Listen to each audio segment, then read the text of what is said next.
Nag-isahanon nga sakay sa tricycle nga nakaluwa sa pagbunggo sa fuel tanker sa Banate, Iloilo. Ginsaysayang natabo nga sa nga aksidente. Ini ang gintutukan ni Zen Kilantang Sasa.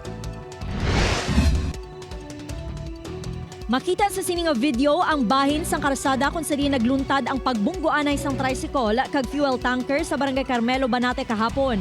Makitaan sa dalan ang mga lawas masakay sang tricycle.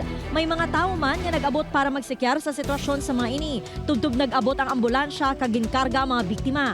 Isa sa masakay sang tricycle ang 22 anyos nga si Inday nga idulong lang kuntani sang iya magulang sa bus terminal sa poblasyon Banate. Bangod sa impact, nadulaan ini sang pangalibutan. Sa nakabugtaw na, yara na ini sa ospital kag nagaisahanon nga survivor sa mga sakay sang tricycle. Matandaan nga ginbawian sang kabuhi bangod sa aksidente ang magulang ni Inday kag driver nga si Arian San Miguel kag duha pa ka mga sakay nga Sanday Rodolfo Batchara kag Rosana Barba. Halin sa Barotac Viejo ang fuel tanker nga ginamaneho ni Josie Biana kag padulong sa Pasig City. Nasugata sini ang tricycle nga ginapahayag nag-agaw sang linya rason sa aksidente.